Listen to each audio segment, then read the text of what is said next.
This week we're doing it the Geely Starray Inspire Super Hybrid.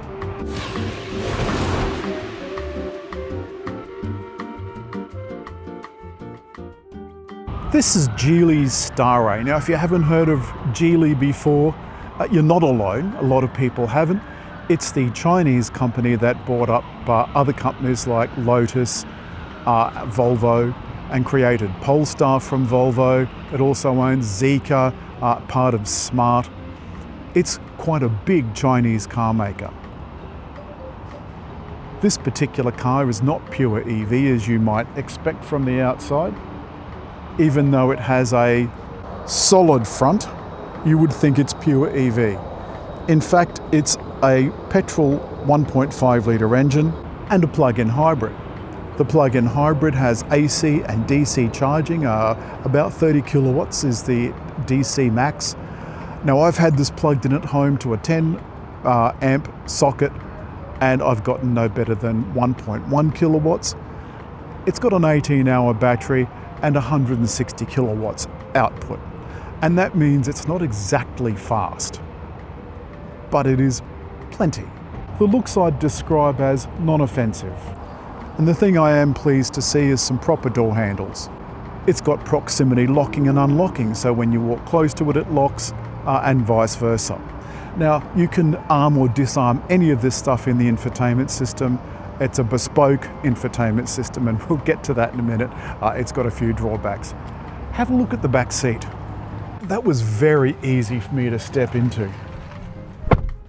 This is stunning value for the price. I want you to have a look at how much space is in the back. This seat slid back when I got out, and I still have that much space. I can put my feet under the seat in front. I've got a vent and a couple of outlets. Overhead, I've got a full length sunroof, because for a few measly bucks over the base model, you can get this one that's got a head-up display and this sunroof and all of that sort of, you'd be mad. Also, this is $39,900 and some change, $44,000 in New South Wales, drive away.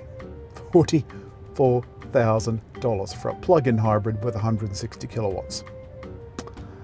There's no doubt that the competition has really hotted up. We've got some piano black here, not my favorite, but look, it looks pretty smart. And this leather, all leather-like upholstery, that in this white gives it a nice, light, spacious and airy feel. A nice, wide armrest. And look how much headroom I've got, even with a sunroof. I'm struggling to find anything I don't like, though. This is an option. Have a look at this for the front headrests. I wouldn't pay extra for that. I think it's absolutely horrible. And the other thing I've noticed is the window controls are back to front. Normally you go down and up, but in this case it's down and up. And it's been confusing me all week. And then we have this slightly Porsche-esque rear end on the Starray EMI Super Hybrid. All of the Chinese brands have pretty fancy taillights, because if there's one thing they're really good at is gadgets. Those back seats have a 60-40 split. And there is plenty of space in the back and under the floor, because there's no rear engine, a massive rear space. And I thought that that was the charging cable for the AC at home. Alas, it is just a puncture repair kit. And you know my feelings on those. I've never gotten one to work yet. We've got power on this side and petrol on this side, but you do need to unlock it. Why? Because you can steal petrol, and now that it's almost $3 a litre, I can understand why people would want to nick it. And now in the front seat, this is the business class section of any car. This is one of those cars that doesn't like doing anything without the seatbelt on. There's no start button, so it's just a bum switch, which I'm not terribly fussed, and I don't think they're a great idea. It's something to go wrong. This is the top model, so we've got a head-up display, a very nice driver's screen, a la Volvo, and a very large center screen. Simple and easy to understand, fairly fast to respond. One thing I have discovered is that it doesn't like restarting the radio after you've had the car off. I haven't had the car off and you can see it's still playing on SBS Chill. This is to open my petrol filler, and there are some other shortcuts here. And both front seats have seat heating and cooling.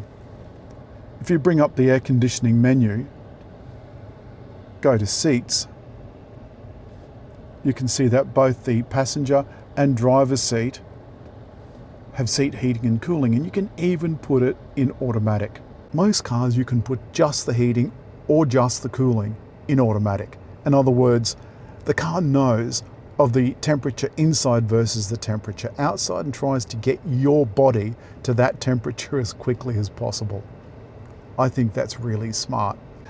This button is programmable. It brings up this menu into which you can put your drive setup.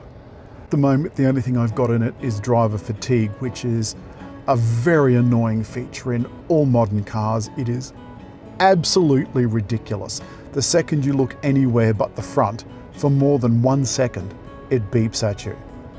And of course, now there's no buttons, or at least very few buttons. You're looking away all the time. In fact, cars have made life more distracting, not less distracting, but let me get onto that later. This is where the driver assistants are. Every single time you get in, you've got to go in and turn this off, which is your overspeed warning. Like every other car on the market, the speed limit sign recognition is wrong. You'll be cruising down the highway at 110 and all of a sudden it thinks you're in a 40 zone and starts blinking. Or you get a warning sign saying 80 kilometers an hour coming up in 110 zone in about 5 kilometers time. So the car starts beeping because you're doing more than 80 kilometers an hour, even though it's still 110. It drives me to distraction. It's one of the most ridiculous things. And in China, you can turn these things off and leave them off. But thanks to Brussels, we have to leave ours on. It is ridiculous and they need to change it. The gear lever is Tesla-esque. It's the one on the right-hand side. The cruise control is programmable. You can have smart cruise control or intelligent cruise control, and they're all configurable from the main screen.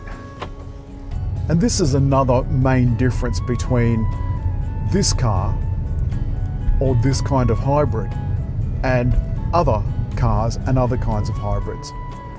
This doesn't have a transmission as such. All it has is a reduction gear, so it is more like a EV. Toyota's ECVTs, anytime you see ECVT, it's a similar sort of setup. I like the 2-level center console. It's got a big space down below where there's a 12-volt outlet and a couple of USBs and some genuine fake artificial wood. I'm just going to put my foot down. Yes, it's fairly leisurely. I could hear the engine cut in then. That's a peculiarity of this kind of transmission, is that the engine can be used at low speed, apparently, if more oomph is needed.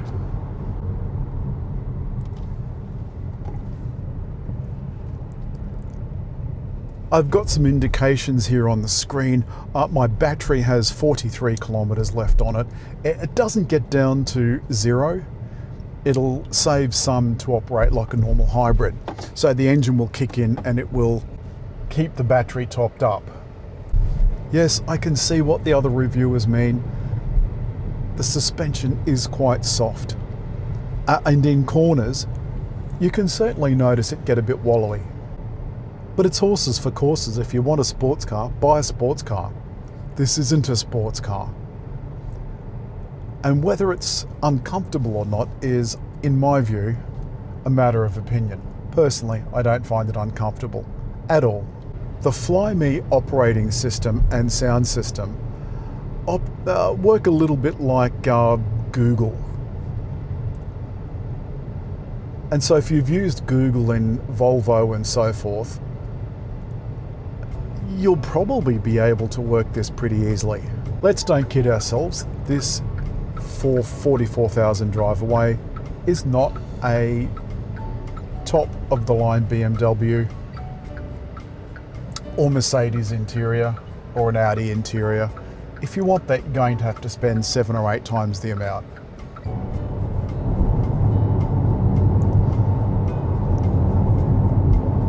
So to wind up, it did take a while for me to program my favorites. You know, that's the first thing I like to do when I pick up a car. I did have to go into it, and once you are in favorites, the scrolling arrow on the right hand side will scroll between your favorites.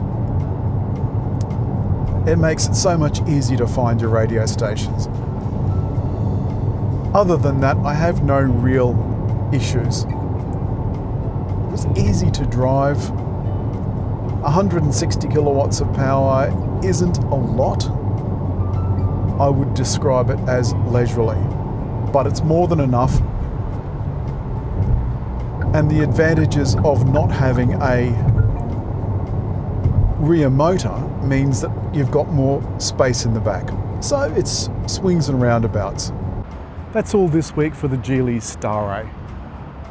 I've actually loved this car. It's got a few little annoying habits, but I think I could get over that for 44k drive away and a nearly 1,000 kilometre maximum range. The legacy brands are in strife, and this is one of the reasons why. As always, hit like, leave a comment, and just over on the round thing to subscribe.